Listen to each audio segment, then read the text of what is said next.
Well, thank you for joining us. First at 10, a few days from now, Tennessee's conservative law restricting drag show performances will go into effect. A local nonprofit theater company is already suing the state of Tennessee and Governor Bill Lee.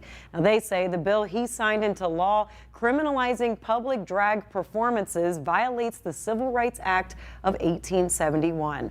Zaria Oates spoke with those at the face of this lawsuit today and joins us with more on this case. Zaria.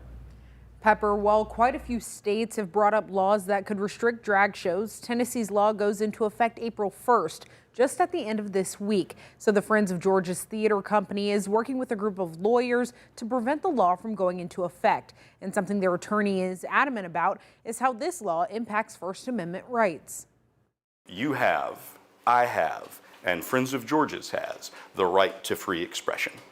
And this law is designed so that it makes everybody afraid to perform in drag. He's also worried about what this could mean for everyday play performances. This law could be read to stop people from performing Shakespeare, because Shakespeare wrote plays with people in drag. One sponsor of the legislation said this bill gives confidence to parents that they can take their kids to a public or private show and will not be blindsided by a sexualized performance. But Friends of George's board members say their intentions are very clearly not to get in the way of parent-child relationships or expose children to any sexual performances. Friends of George's has never wished to aid in the parenting of children or to instruct parents on how they should instruct their children and what they view or not view. The content that we're putting out isn't any worse or better than the content that you can stream on any television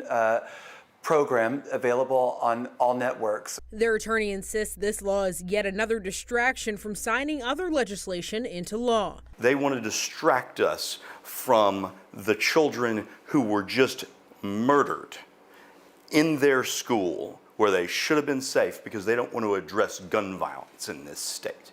They don't want to deal with those problems, so they want you to think that drag queens are the threat to your kids, and that's a lie. It's a dangerous one. As the first weekend drag shows could be impacted is approaching, attorneys involved in this case are prepping for the injunction hearing on Thursday and hoping the law going into effect can at least be put on pause in the meantime. We did reach out to Governor Lee's office and they declined to comment on pending litigation. Pepper. Zaria, thank you.